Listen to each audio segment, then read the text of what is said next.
Welcome to Linda's Corner. My name is Linda Bjork, and today we're going to be talking about creating connections through storytelling. I'm delighted to welcome special guest Jill Phillips from the UK. Jill is a retired occupational therapist and the author of Lamlash Street, a portrait of 1960s post-war London through one family story. She is a storyteller with a passion to inspire families to connect through the telling of their past. Welcome, Jill. I'm so glad you could join with me today. Oh, it's lovely of you to have me. Thank you so much. I am so excited personally to be talking about this topic of connecting families through stories. And this weekend, I attended a family reunion for my mother's side. And part of the activities that they did was a reader's theater sharing some stories from my great-grandparents. And I got to be one of the people sharing the stories. And so I got to be Hedda Rebecca Lundberg and tell her story about being born in Sweden and then becoming deaf as a child. And then she could still understand because she could read lips and so she could communicate. At 15, her father passed away. And at 17, she immigrated by herself to the United States. And then 2 years later, her mother and sister joined her. And then eventually she married another Swedish immigrant. And when the kids grew up, they taught Swedish here in the United States as the kids, that was their first language. And then the kids picked up English from school and from their friends. And then when the grandkids came along, they only spoke English. And the only way that she could communicate with them was through her husband. So if they would talk, he would mouth it in Swedish so she could understand. And when she would talk, he would translate. And as I had a chance to tell her stories, all of a sudden, she has always been a name on the family tree. And then she became a person. And as I thought, it started to make me ask questions like, oh my gosh, I can't imagine how challenging that would be, and have to immigrate by yourself as a teenager where you don't know the language and you're by yourself. And I just thought how incredibly brave she was and what a challenge. Anyway, she turned into a person. So stories turn names into people.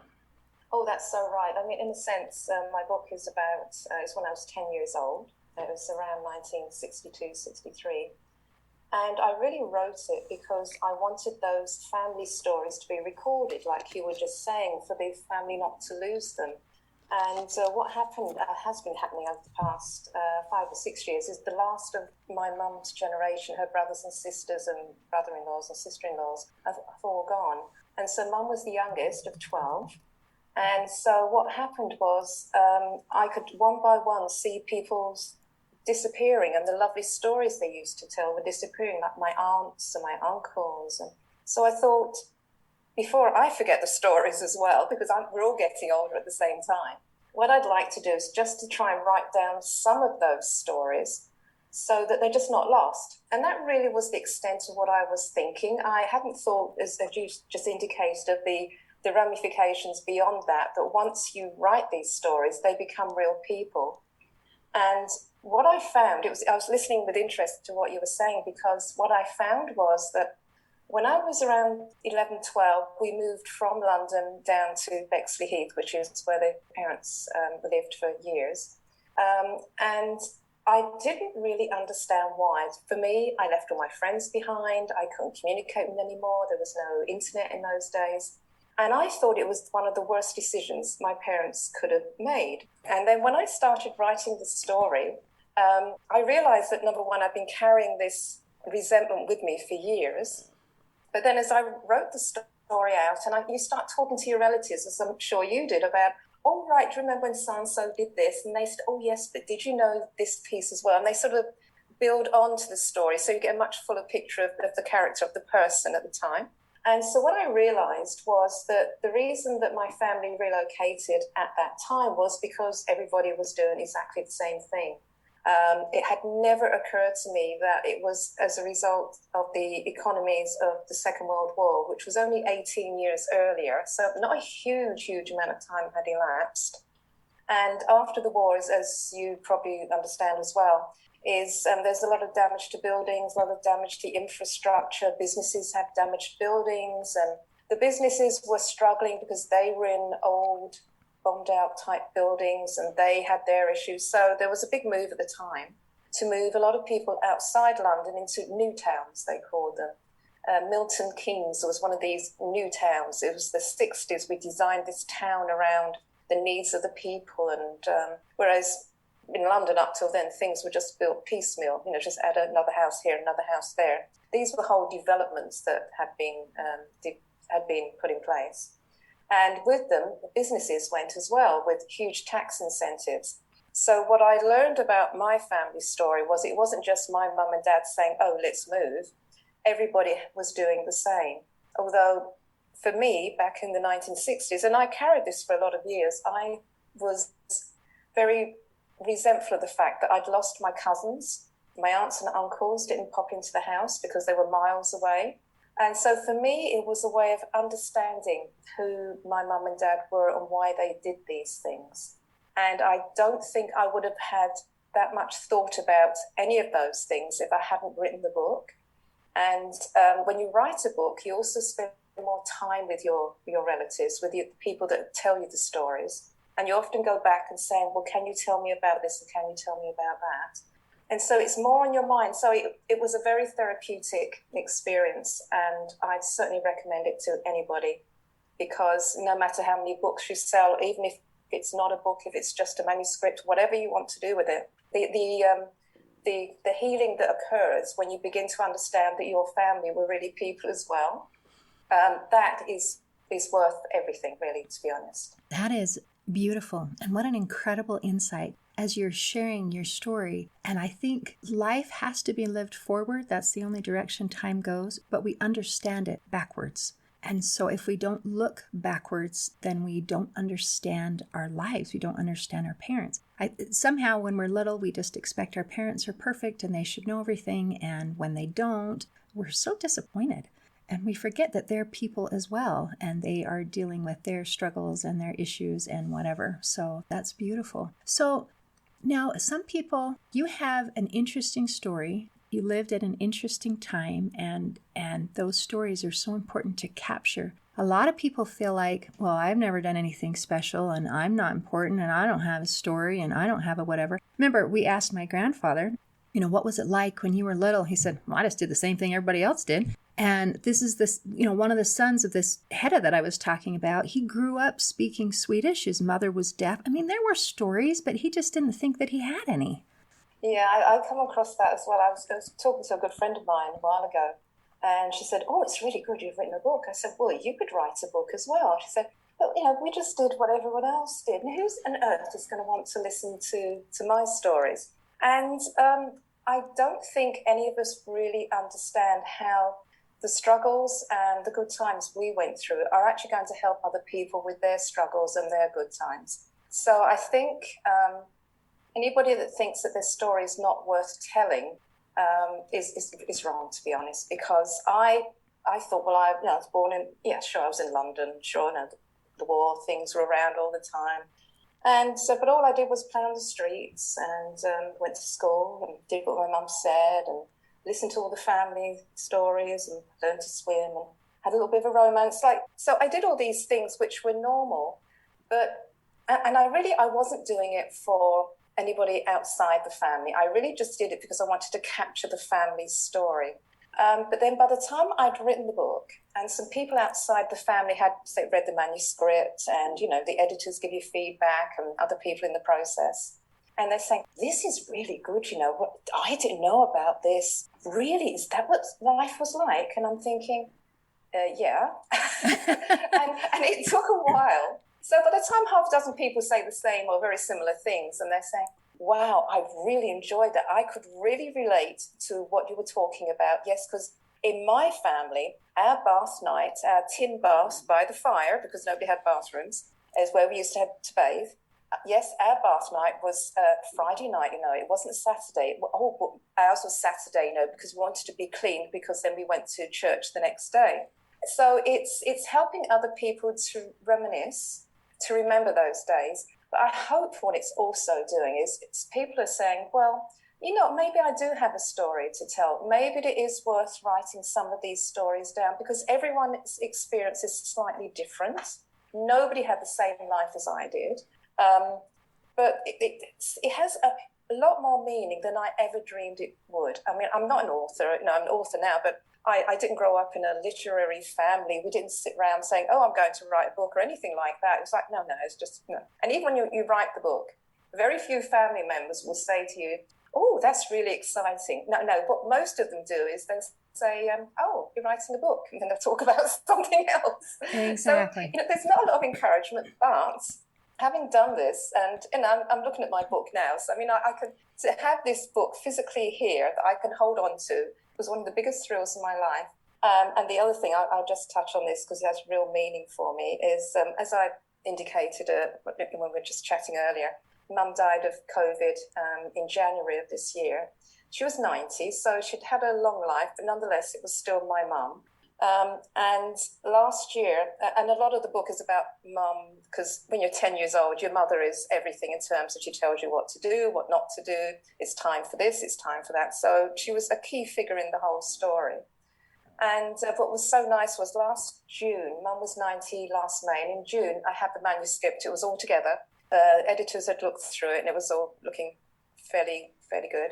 And I just printed it out. I had pages and pages come through on the printer. And I said to Mum, oh, I'm just making a few corrections. She said, oh, can I read the book? I said, oh, yes, please do. She read the book. I don't think she even asked for a cup of tea for the whole time she was reading the book, which is really unusual for Mum. But she was grinning from ear to ear the whole time. That's beautiful. So it was, I still can see her. She was on the sofa on the right-hand seat, which is where she always sat. And she was looking at, and have you got another page? Have you got another page? And she was reading through this whole book, and she was so happy. I said, well, is it any good? Did you enjoy it? Oh, yes, that was really good. I thought, oh, well, that's nice to know. So, and the other really nice thing is, and this is the other reason I'd encourage other people to write down their family stories, is that, so Mum is gone. She went in January, and yet here I am in the middle of the year still talking about her. So she's gone, but she's not forgotten. And I think when people are thinking of writing their stories, they get tied up in their head about, oh, it's not going to be good enough. I'm not Shakespeare. I can't write wonderful prose and all this sort of thing. No, that's not what it's all about. It's all about keeping the memories for your family and passing them on to the next generation. And for the people that are here now, allowing them to look back on that time as well. So I see it as hopefully a tribute to what Mum did, what her decisions were, and the sacrifice she made in terms of her time and effort. And that's not forgotten. So it's a piece of family history. Mum worked hard, and her efforts are now still being talked about. That to me is worth everything. It gives real, you're really praising what the family has done prior to you. You are acknowledging that you're not the first person to improve in terms of family wealth and well-being and so on.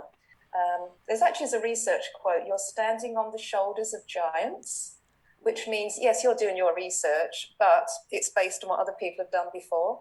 And for me, that's one of the big things about writing a book. You are standing on the shoulders of the earlier generations and the sacrifices they made so that you now can have the lifestyle you have.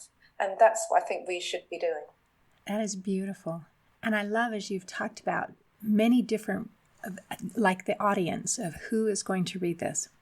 I think you have a wonderful story that interests a lot of people. But as a general rule, if we're trying to write our story, we're not doing it to try to make money because it's, unless we're a movie star or a sports hero or whatever, then not everybody is going to be interested. But it doesn't matter that we're trying to impress the whole world. It matters to the people that matter to us.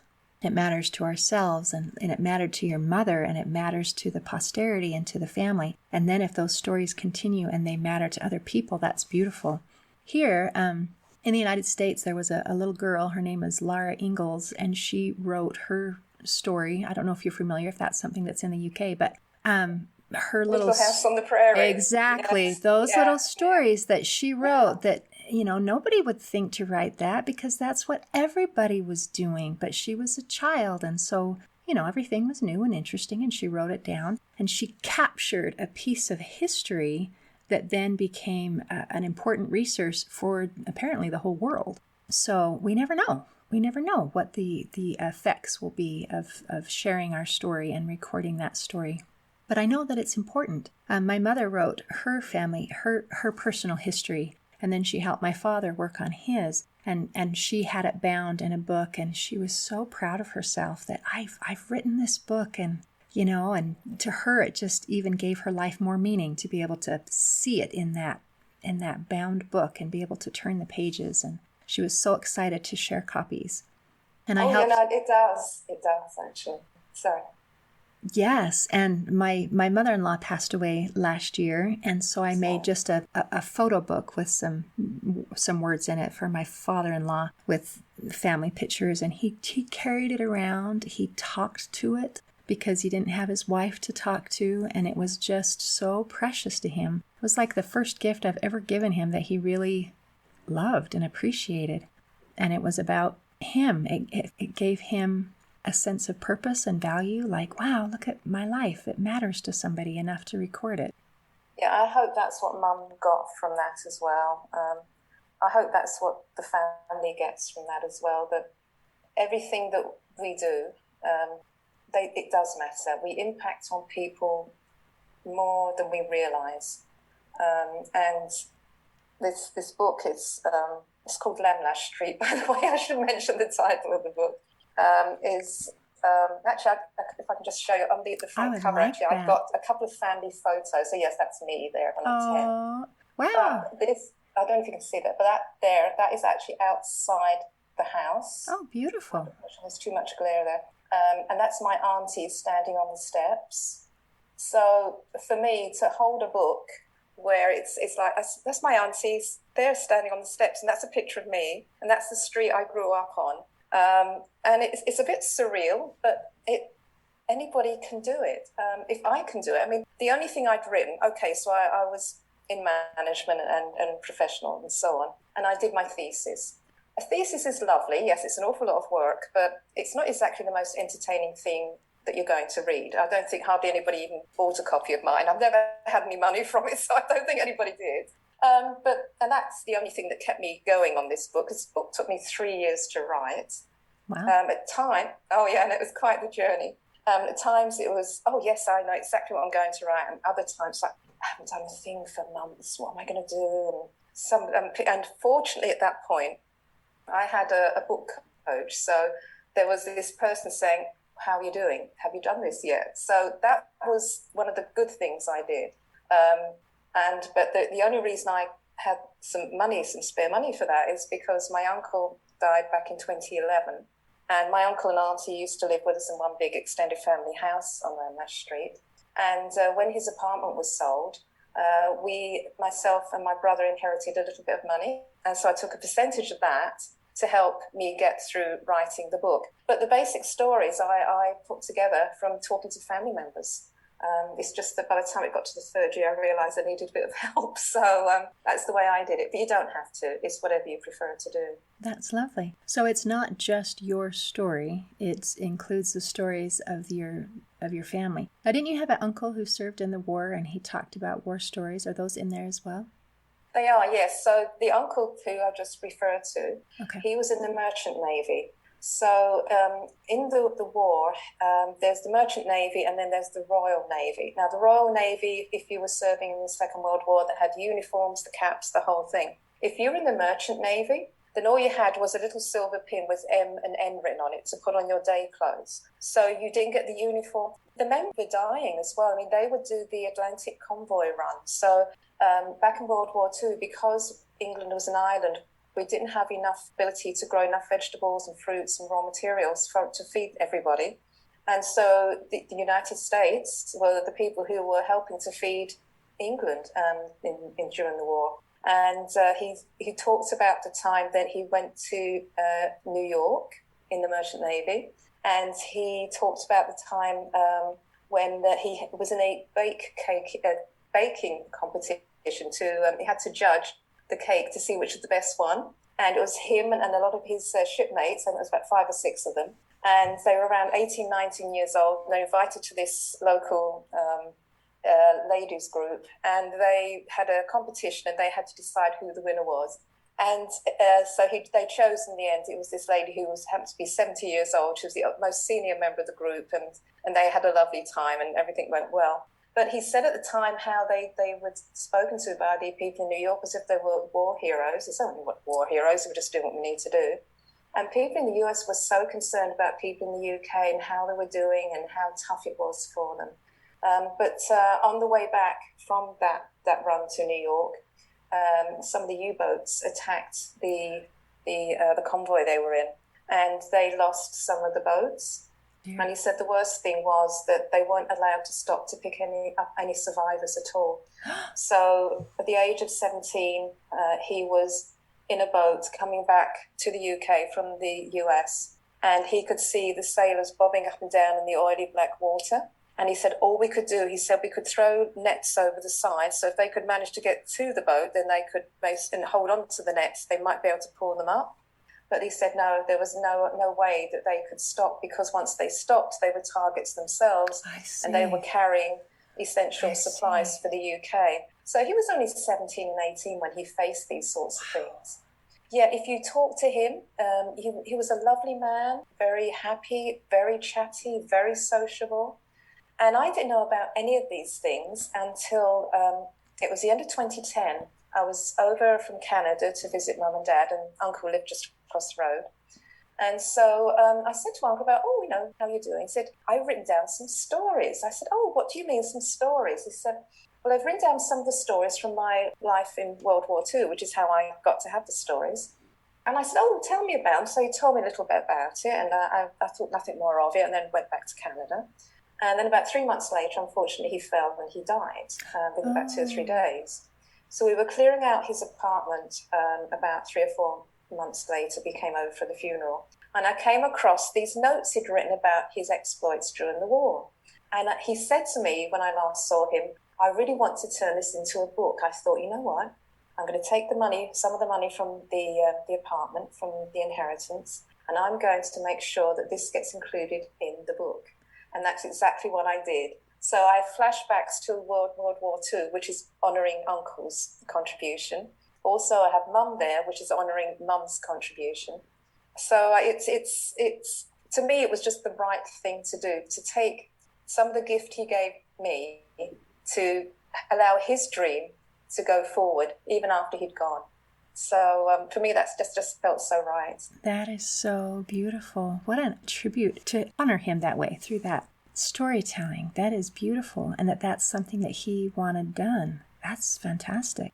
And I'm so glad that he wrote them down when he did, because, we get to a point where we can't remember, or we pass on, or things disappear. My father-in-law, for example, had an incredible story. He circumnavigated the world when he was 20. And he has all these stories, but he's starting to get dementia, and he cannot share them very well. And so it's kind of painful to think we know there are stories, but we can't get them all.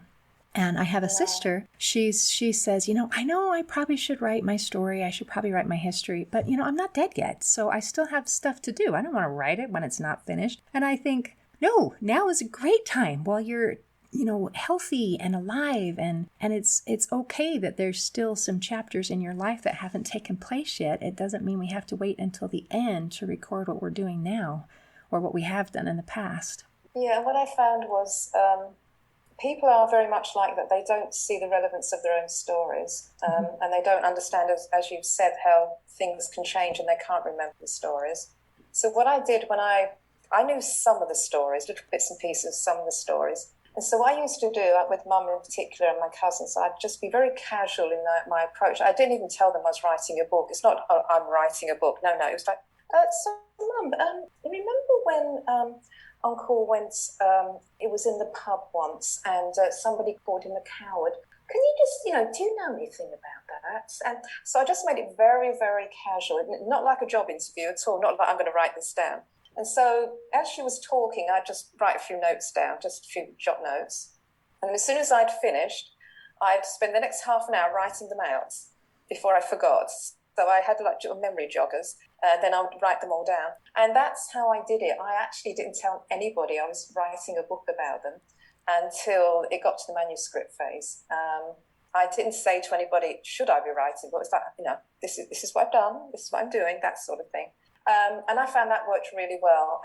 But I was also very cognizant of the fact that I didn't want people to be upset by what was in the book. So I did filter out some things that I thought would be a bit too controversial. And, these are family stories, and some family stories are a secret for a reason. And so I thought, no, I'm going to honour that as well. I'm not the judge. It's not for me to decide who gets to hear these stories. I'll get to, the people will hear the version of the family stories that the family wants them to hear. I don't have an issue with that. I'm not here to do anything else. That brings up an interesting point, and that history is always edited twice.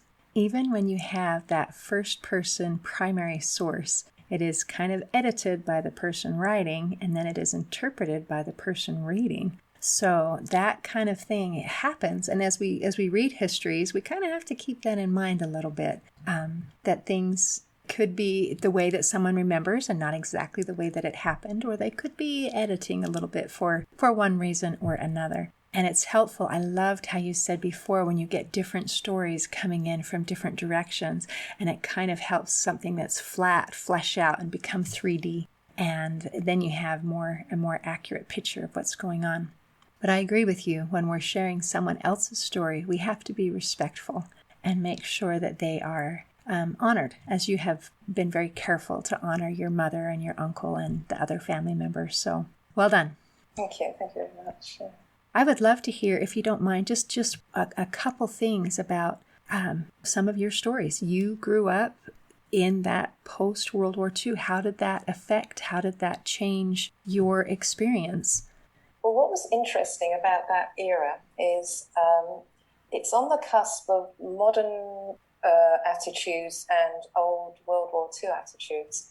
So, for example, the roles of women have changed tremendously since the 1960s, and for the better, in my opinion, to be honest. When I grew up, I was schooled in the skills of cooking, cleaning, how to operate, at 10 years old, how to operate the washing machine, because one day I would be running a household, and I had to keep a clean and tidy house. This is what my mother said.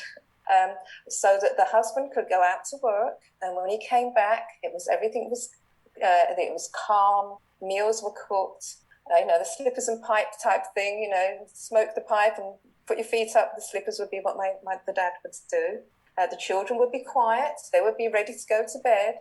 And I can remember looking at my brother, who was 3 years younger than me, thinking, I've got to learn how to wash clothes and iron, and you don't have to do any of this. I could not. I thought it was a real injustice, which I now feel it certainly was. But in those days, that was the expectation.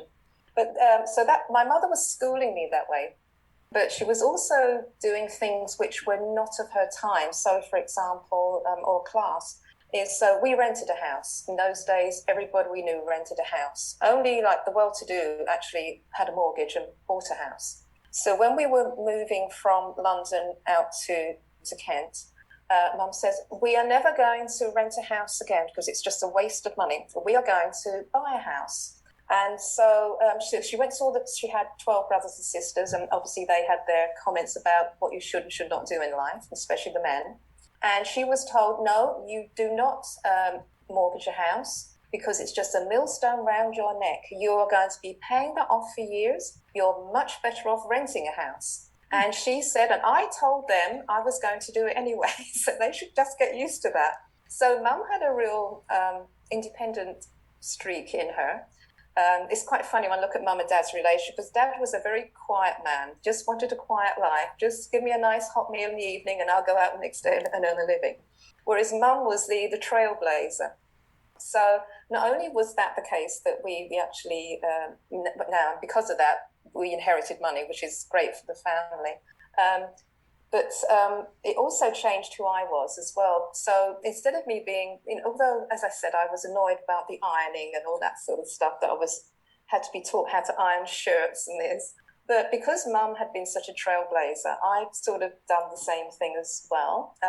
She never once told me that's the way life should be, but it was just by being a role model. And I'm absolutely convinced that as parents and as adults, for the younger people, role models is what we should be. And I'm not necessarily talking about the fixed role models of, this is what you do because you're a girl, this is what you do because you're a boy. I'm talking about not being afraid to try a few things. So when I wrote the book, did I really think it was going to be published? No, not really. When I started putting these stories together, did I think anybody would be interested in them? No, I thought if I sold one book, that would be my mother, buying the book. Did I think I'd be doing podcasts and Zoom meetings? No, never in a million years. But what I learned from Mum is sometimes you have to do things just because it's what you want to do. And if you keep listening to certain people in your life, you will never do anything and have a ton of regrets. So Mum always was a bit of a trailblazer, and I thank her for that deeply, and I hope that comes through in the story, because back in the 1960s, it was a very different time, and she has done so many amazing things for us. I don't think even she understood or how much they are appreciated as to what we have now is because of what she did there. Well, I'm glad for what she did, and I'm glad for what you're doing, and I'm glad that you're doing a Zoom meeting and a podcast, or else you and I would never have had the chance to meet. And I feel like my life is a little brighter because I've had the opportunity to connect with you. So thank you for being here with me today. Thank you. It's been lovely, actually. I've thoroughly enjoyed it. It's been wonderful. Thank you. So have I. In closing, I'd like to share a quote by Mary Catherine Bateson. She said, "The human species thinks in metaphors and learns through stories." Today, I invite you to record and share your story. See you next time on Linda's Corner.